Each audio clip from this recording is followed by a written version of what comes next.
Good afternoon, Mike Jones, Fire Chief, City of Fredericksburg, here to talk to you again about the COVID-19 crisis and what we're doing in Fredericksburg and some information that you might find useful.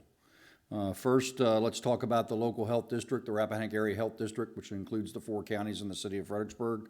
Total positive cases now up to 426, total of 16 new overnight, so that is a drop a little bit, so that's helpful.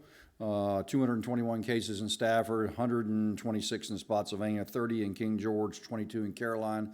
City did have 3 new cases overnight, so they're at 27. We're doing a contact tracing on those to find out where they are, but based off our mapping system that we have, we don't see any type of outbreak or anything relation to one to the other. We're still holding strong now for probably a better part of a week or a little bit longer at only 9 deaths, so that's a good sign there. With the number of new cases dropping and the number of deaths not increasing, we're holding our own. As far as positive tests compared to all tests, statewide that's about 17% positive versus all tests, and in the local health district that's about 13%, so we're a little bit better than the state in those, as far as those averages. And the hospital situation is in good shape right now. We only have 16 positive COVID patients in the hospital, so we're doing pretty well there. So again, you know, things are looking okay. They're starting to flatten out a little bit. Hopefully we can maintain that status for a little while and then start to maybe decrease, but we're not having a sharp uptick in cases, so that's a positive sign there. If you still have questions or concerns about COVID-19, don't forget that Mary Washington Healthcare is hosting their 3rd Town Hall Forum. That'll be this coming Thursday night. That's April 30th, 2020 at 7 p.m. on Mary Washington Healthcare's Facebook page. We'll have the address for you in our written comments. They will also be taping this event, and it'll have a closed caption version available no later than the 4th of May. So for our folks that need closed captioning, that will be available a little bit later on to view that. The President and CEO of Mary Washington Healthcare, the Chief Medical Officer, and the Chief Nursing Officer will all be on the Town Hall Forum to be able to answer your questions that you may type in on Facebook and things like that, and to give you an update on the status in the health district and also what Mary Washington Healthcare is doing to try to help the situation along a little bit.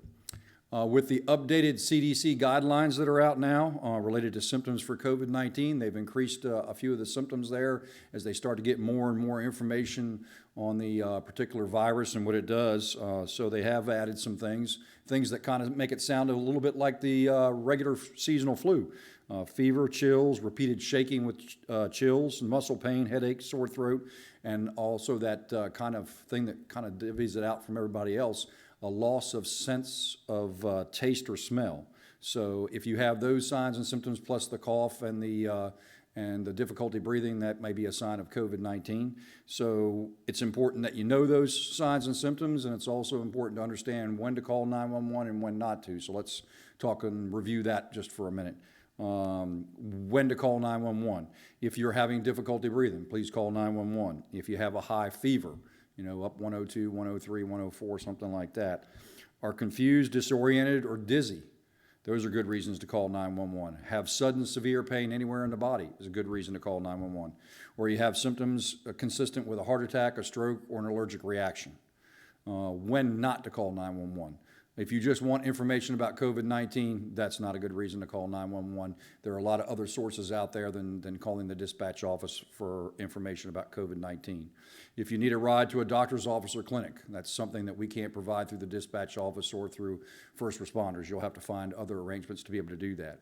If you want to get tested for COVID-19, most people now are still requiring a doctor's order to do that, so if you just want to get tested, it's going to be hard-pressed to do that right now, but again, that's not a situation where we have information to tell you where the testing sites are.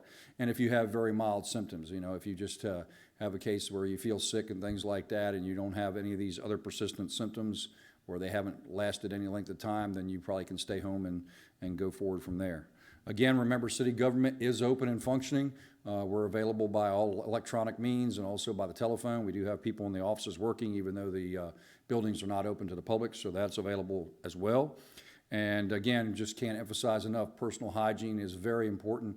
That's helping make the situation a lot better. Hand washing, covering your cough, staying home if you're sick, wearing coverings if you decide to go out into the public and everything to try to limit the amount of spread of the disease, and then of course the social distancing habits, staying away from groups that are large, 10 or more, and then also maintaining that 6-foot distance, whether you be in a place of business or you're out about, all those different types of things. So we'll provide more information again tomorrow. We'll see you then. Thanks.